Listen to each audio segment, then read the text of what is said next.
Starting to get the room set up a little bit of the tool racks happening. That cabinet getting set up. Spot for the boots. Slowly but surely.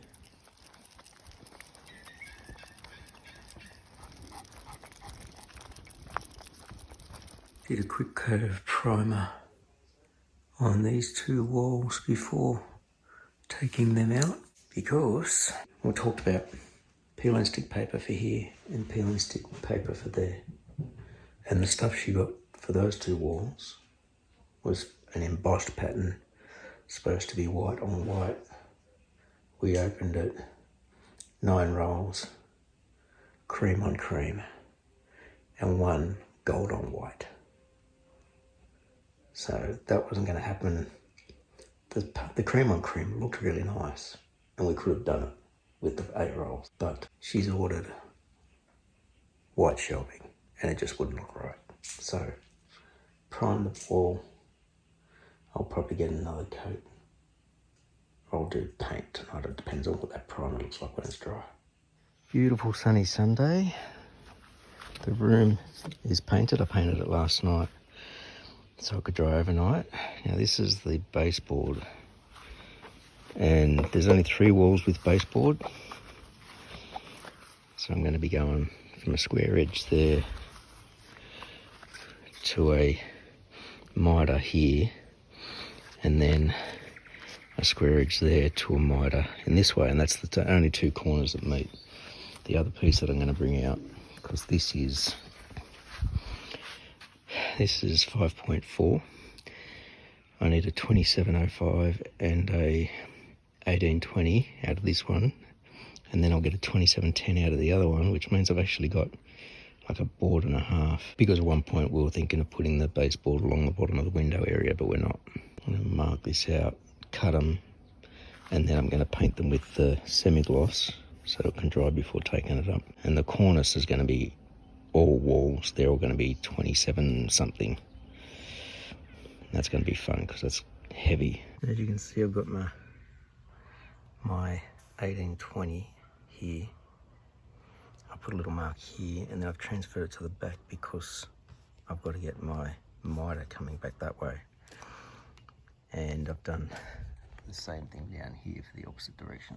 I have to get the big saw out, I think, because that's probably the most accurate one. And because I've got to cut down this whole height at that angle. Now, I initially put this onto this cabinet because it was too heavy to keep lifting out all the time. And as soon as I tried rolling it out, it sunk in the dirt because it's so soft. Just here. So I'm going to have to unbolt it and carry it out. Might actually be easy to use, but carrying it out's a pain. I am glad I've got this though, because it'll tilt to 45 in both directions, so I'll be able to get this one this way, the other one the other way.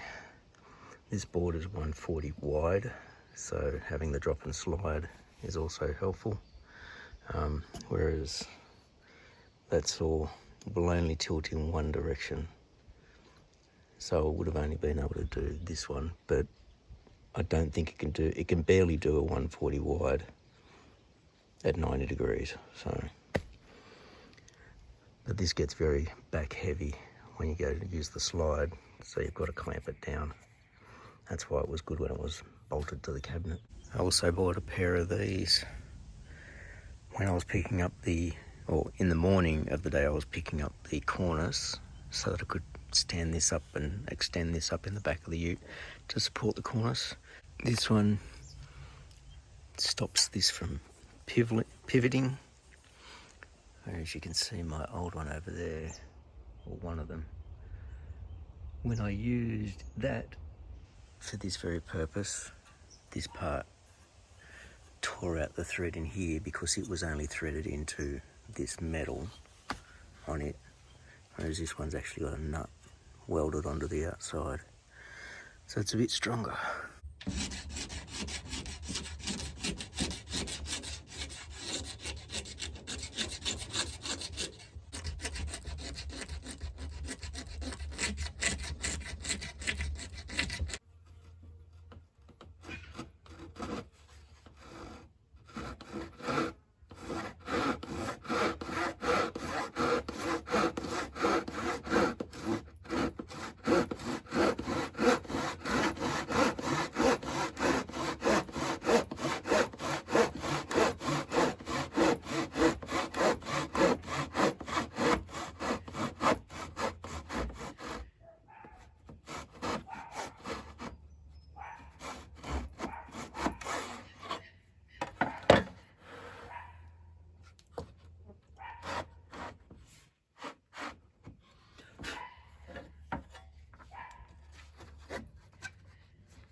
So here is the cornice, all cut to length with its angles, and 2 coats of undercoat.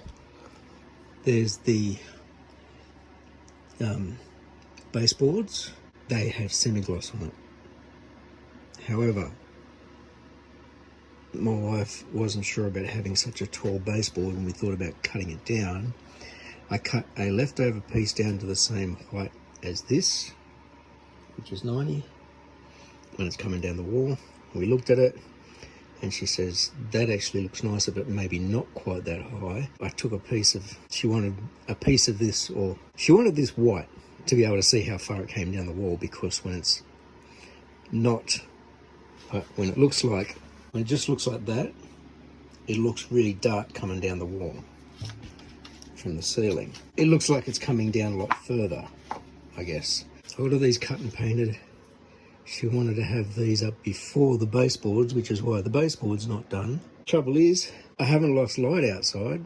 I can still see light kind of through the window, but it's gotten cold, and the second coat of undercoat was taking forever to dry. Like primer, if the primer looks shiny, it's not dry. So in these deep bits, it was still not drying. So I've got the heater running. I've rigged this up. This is the board, leftover board of subflooring, and I've just got it resting up on a bed box, which is a like a bed frame. Just got this resting up on that, and these stools, so that I could bring these inside, put the heater on. Hopefully the primer will dry. I will try and get a coat of the semi-gloss on tonight, so that we can hopefully have a chance of maybe getting it up during the week, because it'd be really nice to have the room done. These 2 bits here, you can see they're the trim bits that I've made for the corners that go out towards, on the wall that goes out towards the balcony. There used to be that really big chunky wide piece of trim, so I've made this, but I need to have these up and those down. Of course, that's going to fit in between the two. I still have a full length of skirting left, because I ordered 3, because at the time we were thinking of putting the skirting along the windows, the baseboard along the windows. That didn't happen, and even so, there is a piece of baseboard behind that which is that long, so I would have had enough out of 2 boards anyway. Need to think of something to do with all these flooring that I've planed down. What you doing, Batman?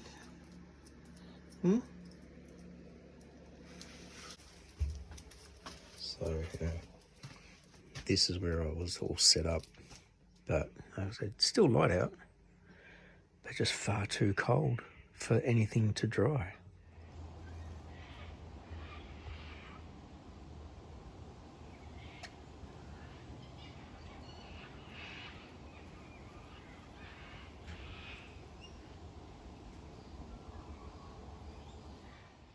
Not sure if this is looking any emptier than last time, but carport is standing. It is bolted down. I can't remember if that was mentioned before. Yesterday, the kids got this bracing on, and then today they got these sheets on. They would have had 4 sheets done, as you can see these ones here, except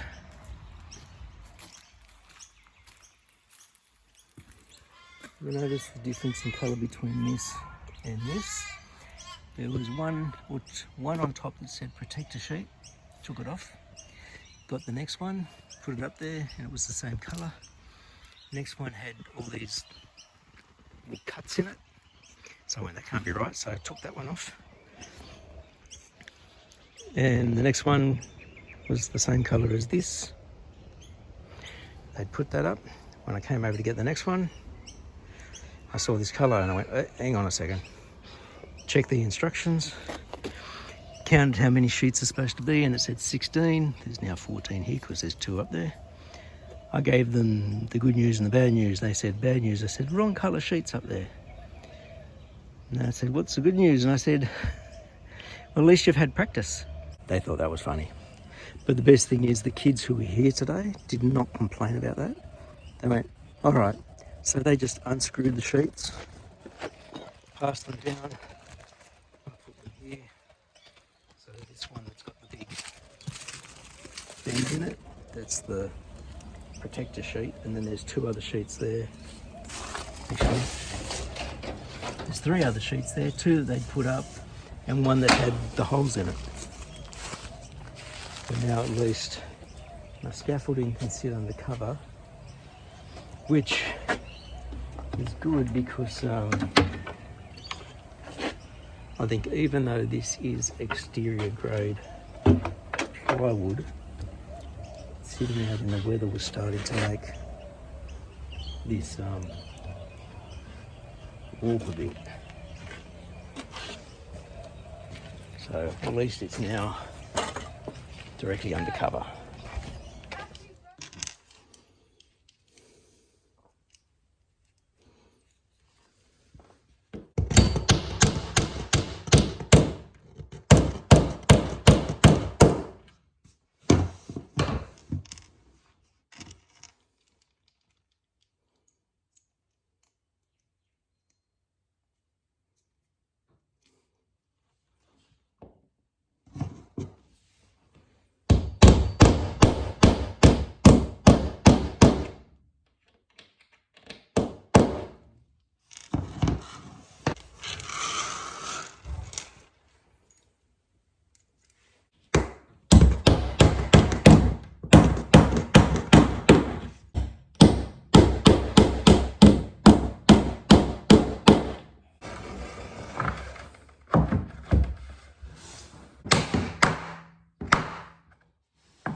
I like the theory behind these nails that my wife bought to avoid having nail holes in your baseboards, but they just didn't hold on. Every time you'd hit on one set of them, they'd bounce off the others. So, not using them.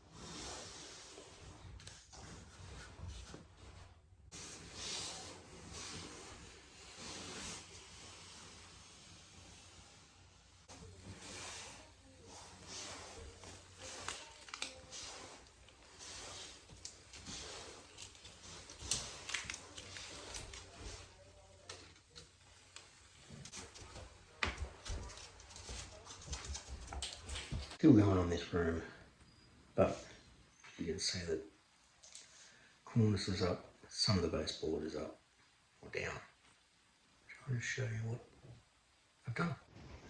So that's the Cornice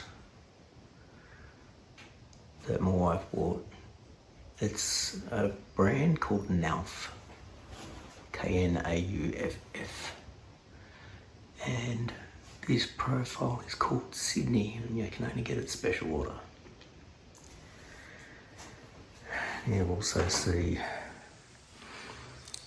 we're trying to figure out the best configuration for these. The way we've got it now does not work. It has two sets that have like a set of shelves and some hanging. So that'll be readjusted. Mine, you can see the baseboards are 140 height. We decided to stick with the full height because it looks good with that. And I've just put in this beading, which kind of gets lost. You can just see the profile of it. As small as I could get it, this was made from the old baseboards. 19mm thick, slight little reveal on it. I'll do another little lick of paint once the caulking is dried. And then I've got to make a little piece of trim to go over this gap in the floor at the edge. But it can't be a full baseboard because it meets up with the door, so I'm probably just going to do a small piece of moulding. I don't know whether to do a quarter round. No, I will do a quarter round because I just thought if I made it a hard edge, it'd feel uncomfortable right here. So a little quarter round would meet up into this all right. Here's the other beading. You notice this wall's not painted. This is the wall that's getting the paper on it. Peel and stick paper, which is here. Nice design with butterflies and birds and flowers. But I've just put that piece of trim in. The only piece of skirting now to go in is the one down the bottom, which we think we're going to do after we put the paper up. We'll line the paper up with the top, with the cornice, put it down, make it go just below the baseboard edge, and then I can put the baseboard in. And then we've got to come up with some sort of surround for the door. It's kind of awkward because you only have it on two sides because of the wall. Just finished exec meeting, but I just wanted to show you some of these things that they've put in for the kids. This is just outside our staff room. So we've got a ping pong table here, it's an outdoor one. Can you see the other one across there? There's another one down there. The kids love them. They go down the office, borrow the equipment, play during recess and lunch, take the equipment back. It's awesome, I think. More roof done. Looks like only a partial sheet needed for each side, but there's 16 sheets and that's 7. So the next bit will be to get these ones up, and then we'll trim a sheet to do the last two on this bit and this bit, and have one sheet left over. That will make a good outdoor learning space. Move some of the benches out here and